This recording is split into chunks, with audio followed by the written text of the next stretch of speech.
بسم الله الرحمن الرحيم.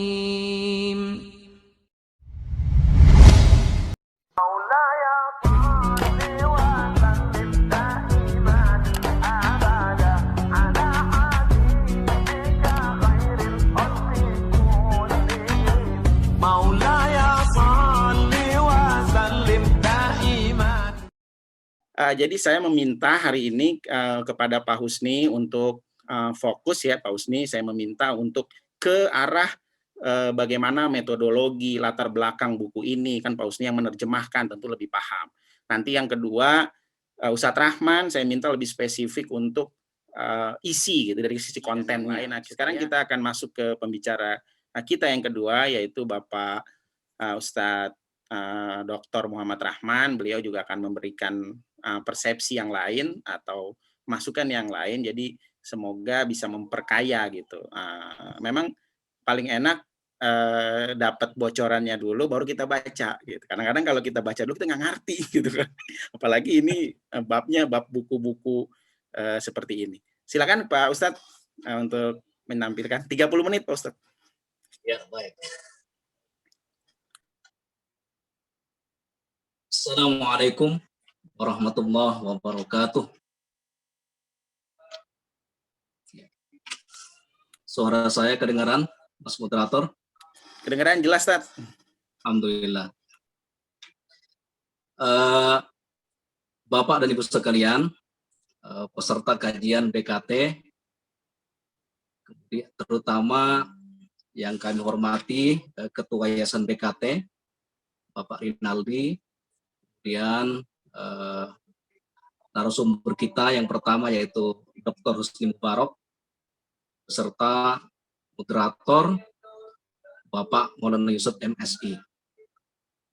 Yang pertama saya ingin menyampaikan terima kasih kepada Yayasan BKT yang telah memfasilitasi acara ini, ya, itu bedah buku yang insya Allah akan kita bisa ambil manfaat dari bedah buku ini, ya. Terutama kalau kita kontekstualisasikan dalam kehidupan kita hari ini. Bapak dan Ibu sekalian, buku yang diterjemahkan oleh Saudara Husni Mubarak, judul aslinya itu adalah Al-Khilafat As-Siyasiyah, yaitu friksi politik baina sahabati, antara sahabat, risalatun fi makanatil ashkhas wa qudsyatil mabadi, yaitu sebuah risalah tentang pergumulan antara memuliakan tokoh dengan memuliakan prinsip. Penulisnya ini memberikan pesan yang luar biasa kepada kita, bahwa kita memang diwajibkan untuk menghormati tokoh, termasuk tokoh para sahabat. Begitu juga kita juga dalam Islam ini, ya, diajarkan untuk punya adab kepada tokoh atau kepada para ulama. Tetapi penghormatan kita kepada tokoh, penghormatan kita kepada siapapun yang kita hormati, bukan berarti menyetujui kesalahan-kesalahan yang dilakukan oleh mereka. Dan dalam konteks hari ini, kalau kita kontekstualisasikan dengan kondisi hari ini, kebanggaan kita terhadap jamaah tertentu, kepada organisasi tertentu, jangan sampai mengalahkan prinsip yang kita yakini kebenarannya. Itulah kira-kira pelajaran yang bisa kita ambil dari buku ini. Bapak dan Ibu sekalian, buku yang ditulis oleh Muhammad bin Al-Mukhtar As-Sinkiti ini itu sangat menarik karena diberikan pengantar oleh seorang ulama yang sangat terkenal, yang kita semuanya insya Allah mengenalnya, yaitu ulama pergerakan, yaitu Ketua Persatuan Ulama Internasional Yusuf Al-Qaradawi. Begitu juga buku ini dikasih pengantar oleh Syekh Al-Ghanusi, Ketua Partai An-Nahdhah di Tunisia. Sebenarnya yang membuat orang tertarik membaca buku ini karena ada pengantar dua tokoh itu. Ya, karena secara popularitas Syekh Asingkiti ini kan belum terlalu dikenal dalam dunia internasional. Walaupun beliau punya kajian-kajian kritis ya, dan yang menarik buku-buku ini sebenarnya buku-buku yang ditulis oleh Asingkiti ini di Patra itu sudah lama dikaji. Jadi Pak Anies itu sudah lama ini meminta teman-teman untuk mengkaji buku ini, gitu. Tapi masih versi bahasa Arab. Kira-kira 2 tahun, 3 tahun yang lalu buku ini sudah dikaji, tapi belum diterjemahkan. Gitu. Alhamdulillah, saudara kita Husni Mubarak berinisiatif untuk menerjemahkan buku yang sangat menarik ini.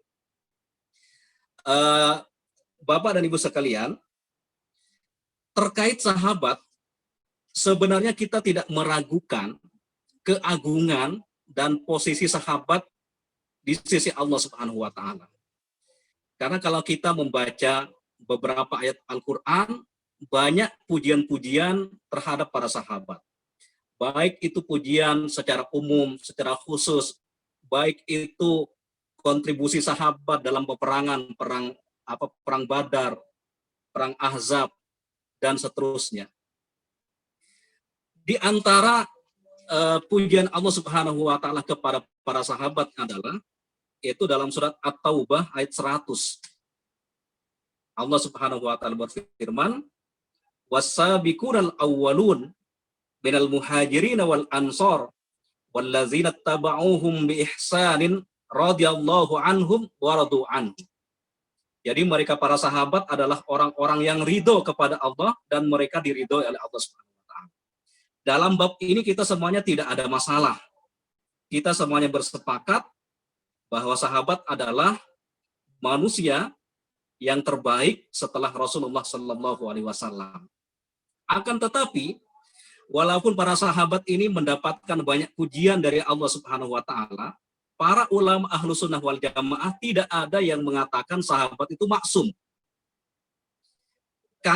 Kaedah yang dibuat oleh para ulama hadis misalnya mengatakan as-sahabatu kulluhum udul. Yang namanya sahabat itu semuanya adalah adil.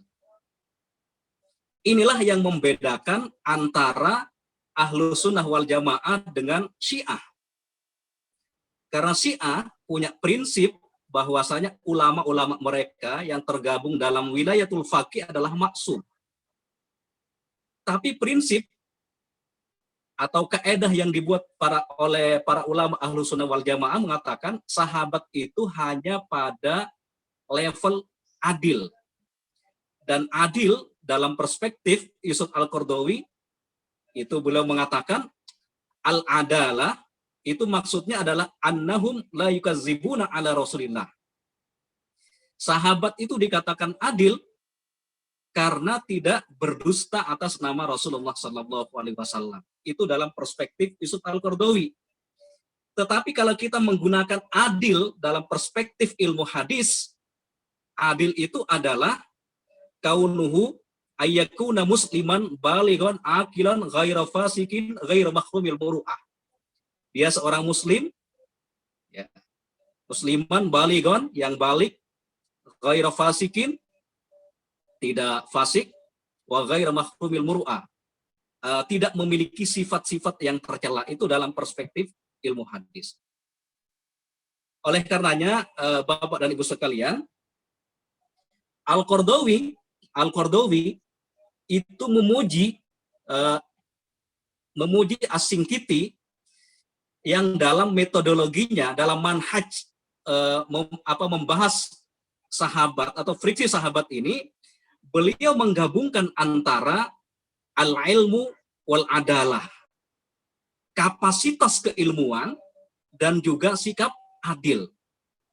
Dengan mengkombinasikan antara ilmu dengan adil inilah seseorang akan bisa bersikap objektif, moderat dalam membuat sebuah kesimpulan, dalam sebuah konklusi.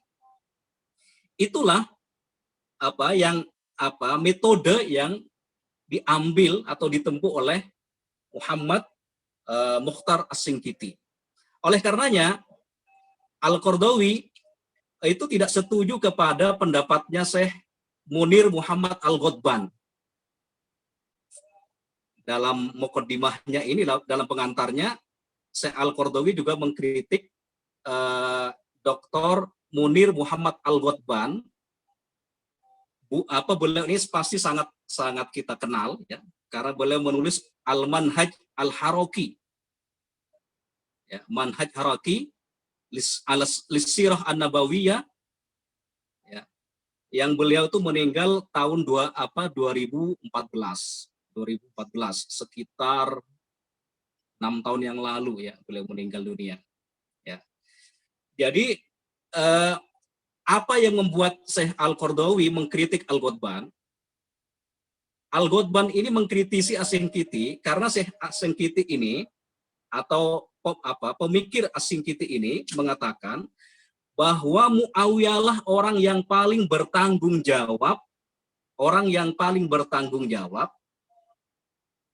merubah sistem khilafah Rasidah menjadi al-mulku, kerajaan. Karena memang faktanya yang terjadi seperti itu. Ketika masa khulafah Rasidin itu selesai, maka yang menjadi khalifah berikutnya adalah yaitu Muawiyah bin Abi Sufyan bin Harb, ya. Muawiyah bin Abi Sufyan bin Harb. Dan saat itulah dimulai sistem kerajaan.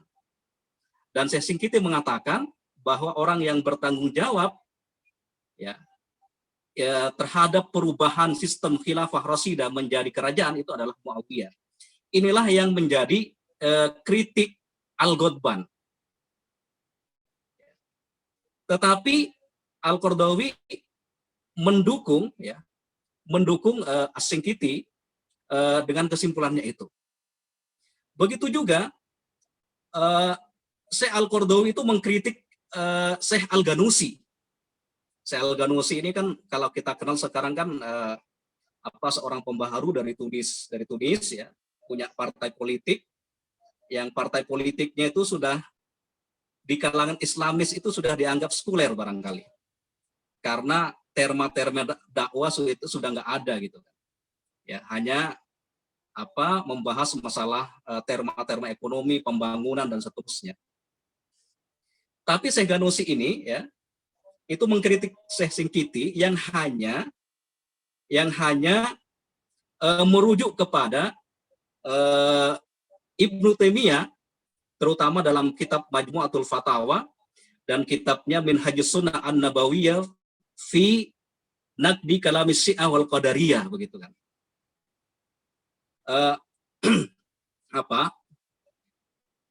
Ini Syekh Al-Qardawi itu memuji As-Singkiti karena memang dari segi kuantitas,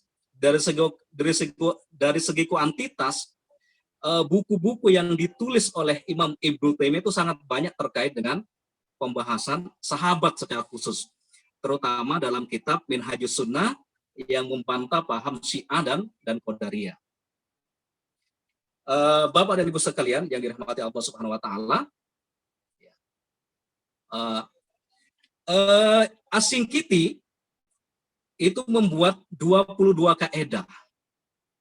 22 kaedah terkait menyikapi friksi yang terjadi pada masa sahabat Rasulullah SAW, atau yang dikenal dengan al-fitnatul kubroh, fitnah yang terbesar, yaitu di situ konflik antara Muawiyah dengan Aisyah, ya, konflik antara Muawiyah juga dengan sahabat-sahabat yang lain. Nah, dalam konteks inilah Al-Qardawi itu mengusulkan ada 4 kaedah tambahan. Sebenarnya kalau kita membahas 22 kaedah ini agak panjang juga kali. Paling tidak saya ambil yang penting-penting aja, ya. Walaupun semuanya penting, tapi saya ambil yang paling al-aham minal muhim, gitu kata orang Arab itu. Saya ambil yang paling penting dari yang penting. Tapi yang ini sebelum itu saya akan membahas usulan Al-Qardawi untuk menambah dari 22 kaidah itu. Yang pertama kata Al-Qardawi, ya,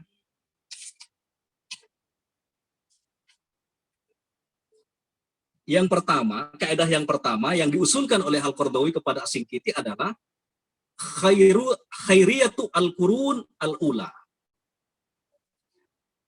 Bahwasanya masa atau sahabat itu adalah yang terbaik. Sahabat itu adalah manusia yang terbaik. Ya. Oleh karenanya, walaupun mereka ya mengalami fitnah, ya, tetap mereka tidak menggugurkan, fitnah itu tidak menggugurkan kebaikan mereka. Dan yang kedua, kata Al-Qardawi, kaidah yang ditawarkan oleh Al-Qardawi adalah al-ummatul islamiyatu laisat hiyal hukam faqat. Ketahuilah bahwasanya umat Islam itu bukan hanya pemerintah saja. Artinya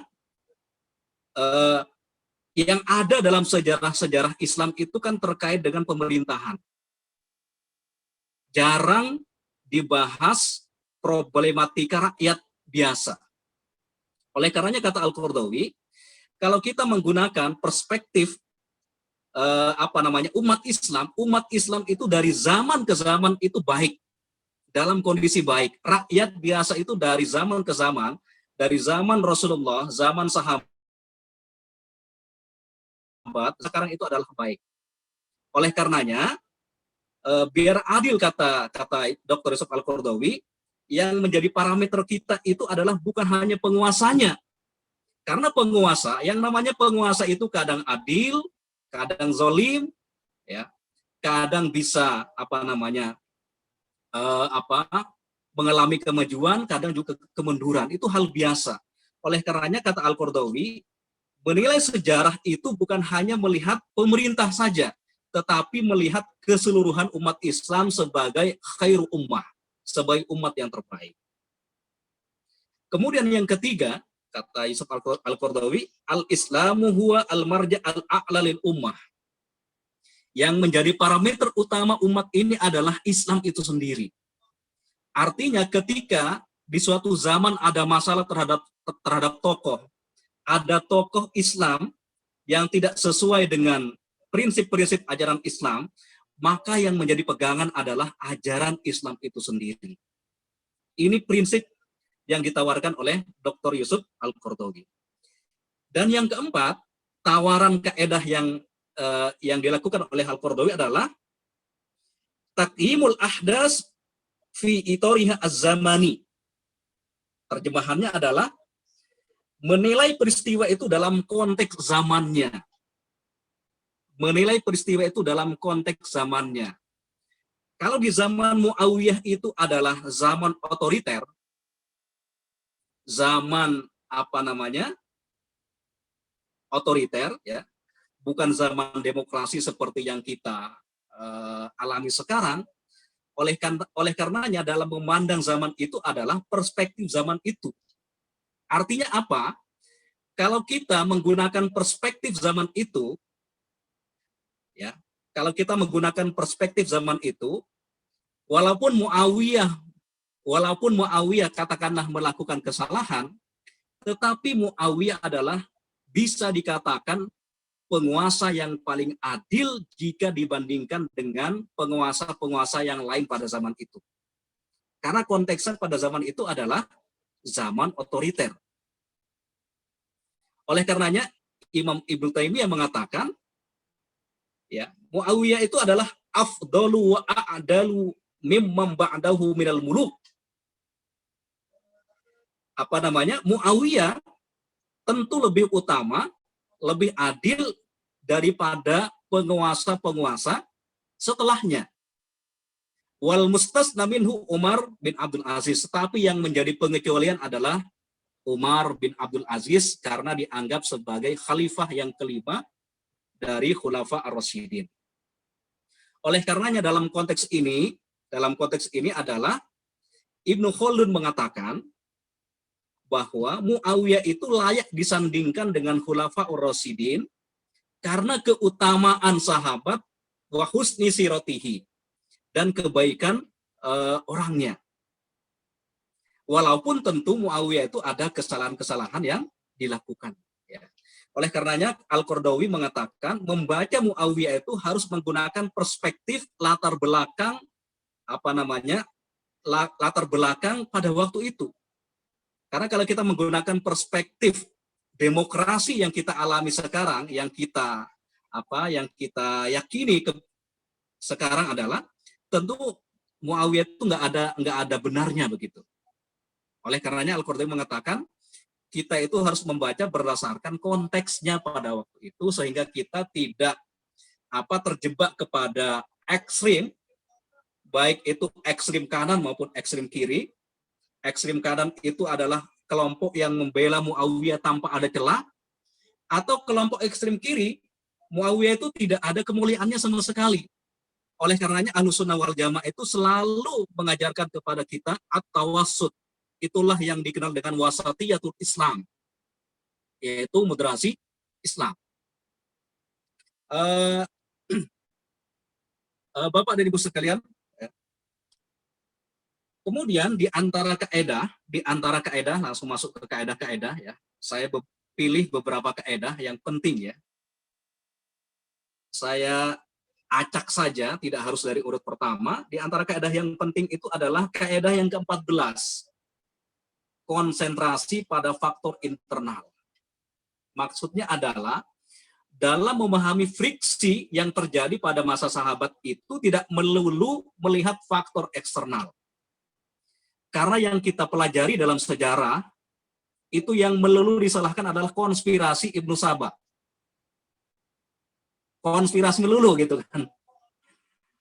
Jadi seolah-olah itu tidak ada kesalahan sahabat sama sekali. Makanya di sini kaidah yang ke-14 ini As-Shinqiti menekankan bahwa ketika ada masalah dalam internal umat Islam, maka yang disalahkan pertama kali itu jangan eksternal, tetapi umat Islam harus mengevaluasi dirinya, karena tidak mungkin eksternal itu bisa berhasil ketika umat Islam itu kuat. Karena Allah Subhanahu wa taala sebenarnya memberikan jaminan bahwa umat Islam itu ketika kuat, ya musuh-musuh eksternal itu tidak akan bisa mengalahkan mereka. Dalam sebuah ayat, misalkan surat An-Nisa ayat 141 dikatakan, "Walai yaj'alallahu lil kafirina 'alal mu'minina sabila."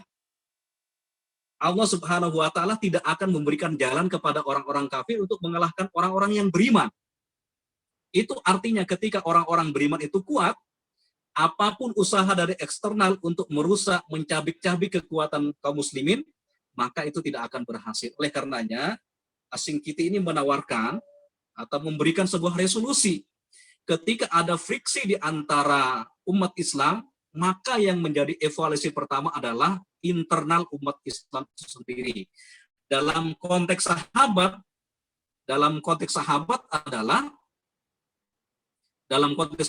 adalah tentu ada masalah yang dilakukan oleh sahabat, kesalahan yang diampuni, ya kita juga tidak terjebak kepada ifrat dan tafrid, tidak terjebak kepada ekstrim kanan maupun ekstrim kiri. Kita bisa belajar dari Ammar bin Yasir. Ammar bin Yasir ini hati nuraninya itu berpihak kepada Aisyah radhiyallahu anha. Tetapi walaupun Ammar bin Yasir itu punya sikap meyakini bahwa Ali itu adalah dalam kebenaran, tetapi Ammar bin Yasir tetap menghormati Aisyah radhiyallahu anha dan mengatakan Aisyah itu adalah istri Rasulullah, hanya istri di dunia tetapi juga istri di surga. Oleh karenanya Ammar bin Yasir itu mewanti-wanti sahabatnya yang lain agar Sayyidina Aisyah itu diamankan. Oleh karenanya di sini dari Ammar bin Yasir ini kita dapat sebuah pelajaran, beliau meyakini sebuah kebenaran tapi tetap menghormati tokoh. Walaupun menghormati seorang Aisyah radhiyallahu itu tidak menjadikan Ammar bin Yasir itu tidak berpihak kepada sesuatu yang diyakininya benar. Dalam konteks inilah saya tekankan kembali, ketika kita meyakini kesalahan sebuah tokoh, ketika kita meyakini kesalahan sebuah organisasi, ketika kita meyakini ada kesalahan pada jamaah, maka yang menjadi pegangan kita adalah nilai-nilai kebenaran itu sendiri. Itulah sebenarnya tujuan dari Syekh As-Singkiti ketika beliau membuat metodologi dalam membahas, mendalami friksi yang terjadi pada masa sahabat. Kemudian ada kaidah yang penting yang lainnya adalah yang ke-10, saya acak aja nih, tadi 14, di sini yang ke-10, menjauhi sikap suka mengata-ngatai dan melaknat. Karena Rasulullah Shallallahu Alaihi Wasallam itu pernah bersabda bahwa beliau itu diutus ke dunia itu bukan sebagai seorang pelaknat. Jadi apapun yang dilakukan oleh para sahabat, walaupun di situ ada kesalahan, tetapi tetap menggunakan kalimat-kalimat bijaksana, kalimat-kalimat yang mengademkan, bukan memanas-manasi. Karena sebagaimana tadi dikatakan oleh Dr. Husni Mubarak, ya, dalam menyikapi friksi sahabat ini, yaitu ada dua kutub yang saling bertabrakan. Ada kutub pencela, ya, kutub pencela ini biasanya diwakili oleh Syekh Rafidhah. Ya, kutub pencela ini meyakini bahwa sahabat itu tidak ada kebaikan sama sekali, mereka hanya menggunakan perspektif suudzon. Tetapi ada juga kubu pemujinya yang melihat sahabat itu tanpa ada salah sama sekali. Padahal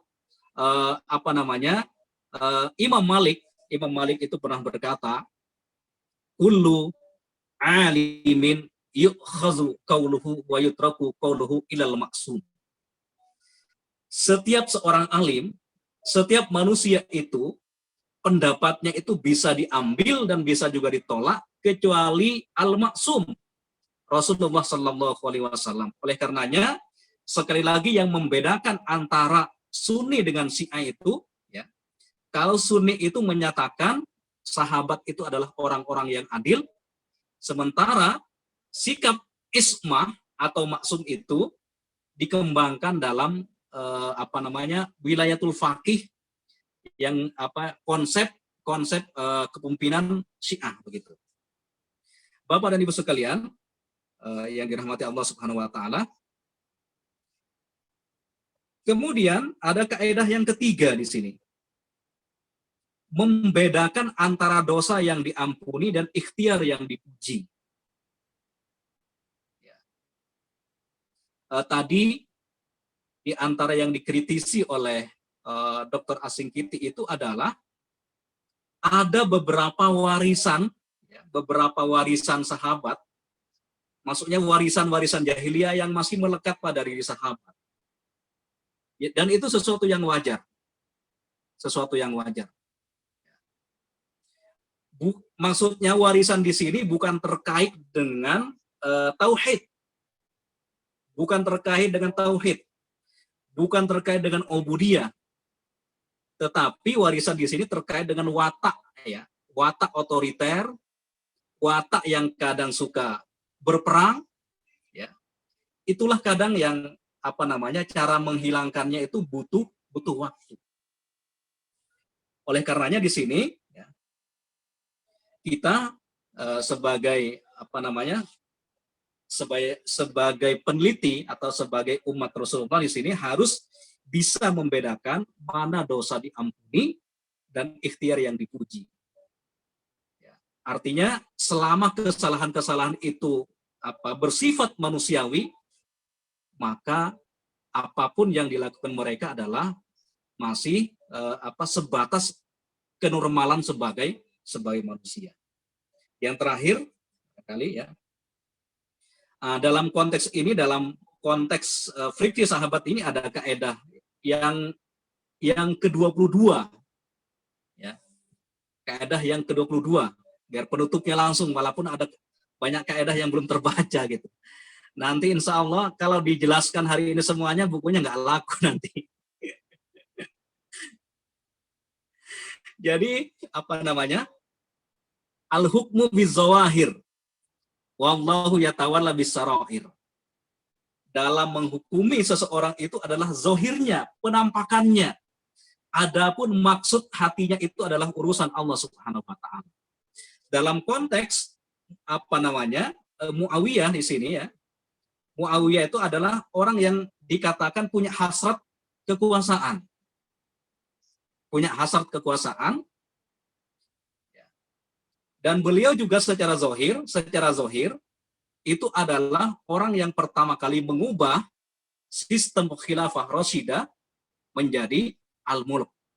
Artinya di sini kalau kita mengacu kepada konklusi dari As-Sinkiti adalah ya ada kesalahan ada kesalahan Muawiyah, tetapi itu tidak menjadikan Muawiyah itu adalah orang, tidak menjadikan beliau tidak terpuji. Beliau adalah sahabat Rasulullah SAW yang paling yang termasuk jasanya banyak juga berkontribusi untuk dakwah Islam, tetapi yang namanya manusia itu adalah tidak terlepas dari kesalahan. Dan itu dikatakan oleh Nabi, kullu bani Adam khata'un wa khairu al-khata'in at-tawwabun.